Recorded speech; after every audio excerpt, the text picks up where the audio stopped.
Doctor সাজ্জাদা Humaira, আপনার কাছে আমার প্রশ্ন, রাসূলের পরবর্তী যুগে নারীদের অবস্থান কেমন ছিল এবং নারীরা কোন কোন পর্যায়ে তাদের নিজেদের কাজের স্বাক্ষর রেখেছেন?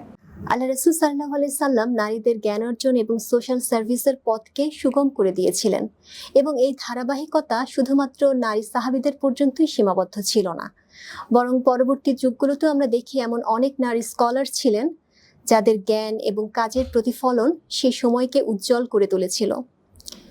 তো এই ইতিহাসগুলো আমরা জানি না, এই ইতিহাসগুলো জানি না বলেই আমাদের বর্তমান সমাজের ক্ষেত্রেও, আমাদের বর্তমান সমাজের নারীদের ক্ষেত্রেও আমরা এটা অ্যাপ্লাই করতে পারছি না।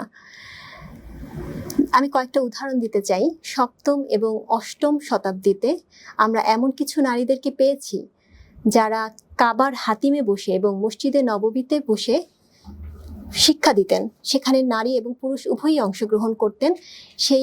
তাদের সেই ক্লাসে বড় বড় আলেম এবং বিচারপতিরাও থাকতেন।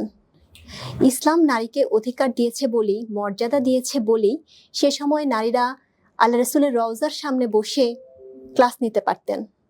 একটা নারীর যদি মর্যাদা না থাকতো, একটা নারীকে যদি মূল্যায়ন করা না হতো, তাহলে কিন্তু নারী এই কাজটা করতে পারতেন না। মামলুক শাসন আমলে দামেস্কে নারীদের দ্বারা 5টা বিশ্ববিদ্যালয় এবং 12টা মাদ্রাসা প্রতিষ্ঠিত হয়েছিল, এবং সবচেয়ে অবাক ব্যাপার হচ্ছে এই প্রতিষ্ঠানগুলো ফুল ম্যানেজমেন্টের দায়িত্বেও ছিলেন নারীরা, অর্থাৎ এই প্রতিষ্ঠানগুলো নারীদের দ্বারা পরিচালিত হতো। এভাবে আমরা দেখি যে নারীদের কাজকে মূল্যায়ন করা হয়েছিল, নারীদের যোগ্যতাকে মূল্যায়ন করা হয়েছিল। এরপরে যেটা আমরা একটু আগে শুনলাম জুবাইদা বিনতে জাফরের কথা, হ্যাঁ, সেরকম মধ্যযুগে অনেক ধনাঢ্য নারী ছিলেন, হ্যাঁ, যারা নিজেদের সম্পদ দিয়েই জনকল্যাণমূলক কাজ করে গেছেন এবং শিক্ষা, বিজ্ঞান, গবেষণায় অর্থায়ন করে মানব সভ্যতার উন্নয়নে অবদান রেখে গেছেন। নারী উদ্যোক্তা হিসেবে তারা কাজ করেছেন। যেমন জুবাইদা বিনতে জাফর, তিনি মানুষের দুঃখ দুর্দশা দূর করার জন্য, সে সময় মানুষ অনেক সাফার করছিল, খাল খনন করে গেছেন, বিশুদ্ধ পানি সরবরাহ করেছেন এবং তিনি অনেক সড়ক নির্মাণ করেছেন।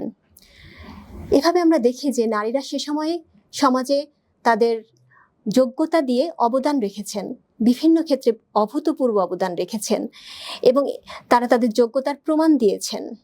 রাসূল সাল্লাল্লাহু আলাইহি সাল্লামের যুগ এবং এর পরবর্তী 1000 বছরের যে ইসলামী যুগে নারীদের যোগ্যতা এবং দক্ষতাকে মূল্যায়ন করা হয়েছিল বলেই নারীরা সে সময় ঈর্ষণীয় ভূমিকা রেখেছিলেন।